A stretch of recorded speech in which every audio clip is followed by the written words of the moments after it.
டிஎன்பிஎஸ்சில இருந்து group 4 எக்ஸாமுக்கான counselling announcement பண்ணியிருக்காங்க. Counselling date உங்களுக்கு தெரியும், 22 ஜனவரியிலேருந்து ஸ்டார்ட் ஆக போகுது அப்படின்னு சொல்லிட்டு அனௌன்ஸ்மெண்ட் பண்ணியிருந்தாங்க. இப்போ இந்த கவுன்சிலிங் வந்து எந்த தேதியில் யார் யாருக்கு நடக்கும் அப்படிங்கிறதெல்லாம் டிஎன்பிஎஸ்சி அஃபீஷியலாக 1 by 1 உங்களுக்கு வந்து உங்கள் மெமோவில் உங்களுக்கு இன்ஃபார்ம் பண்ணி வர சொல்லுவாங்க. ஃபஸ்ட்டு வந்து பார்த்தீங்க அப்படின்னா ஜூனியர் அசிஸ்டண்ட்டுக்கும் விஏஓக்கும் தான் நடக்கும். ஸோ இந்த ஜூனியர் அசிஸ்டன்ட் விஏஓ போஸ்டிங் வந்து 22 ஜனவரியில் ஸ்டார்ட் ஆகி உங்களுக்கு வந்து 17 பிப்ரவரி வரைக்கும் வந்து நடக்கும். சரிங்களா? அது முடிச்சதுக்கு பிறகு 24 பிப்ரவரியிலிருந்து தட்டச்சருக்கான கவுன்சிலிங் நடக்கும். 24 பிப்ரவரியிலிருந்து உங்களுக்கு மார்ச் 6ஆம் தேதி வரைக்கும் அவங்களுக்கு நடக்கும்.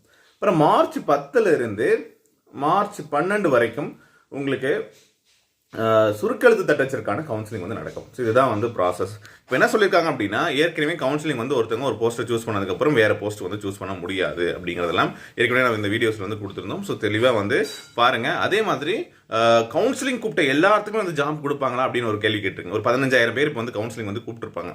ஓகேவா? ஆனால் நமக்கு வேகன்சிஸ் வந்து 8,000 தான் இருக்குது அப்படின்னா அந்த 8,000 பேருக்கு தான் ஜாப் வந்து கொடுக்க போகிறாங்க. அதுதான் கன்ஃபார்ம். அதனால் எல்லாத்துக்குமே வேலை கிடைக்கும் அப்படிங்கிறது உறுதி கிடையாது. அதையும் மைண்டில் வச்சுக்கோங்க.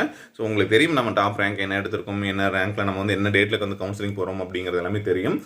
ஸோ உங்களோட ஒரிஜினல் சர்டிஃபிகேட்டை வெரிஃபை பண்ணிவிட்டு உங்களுக்கு வந்து அந்த எலிஜிபிலிட்டி இருக்கா, அந்த டைமில் எந்த டிஸ்ட்ரிக்டில் என்ன போஸ்டிங் இருக்குது அப்படிங்கிறத பொறுத்து தான் உங்களுக்கு வந்து நீங்கள் போகும்போது வேகன்சி இருந்தால் நீங்கள் எடுக்க முடியும். ஓகே? ஸோ மேலும் கவுன்சிலிங் சம்மந்தமான ஏதாவது டவுட்ஸ் இருந்ததுன்னா வீடியோக்கு கீழே கமெண்ட்டில் போடுங்க. ஸோ நம்ம வந்து ரெகுலராக அப்டேட் பண்ணுறோம். Okay? Thank you. See you in the next video.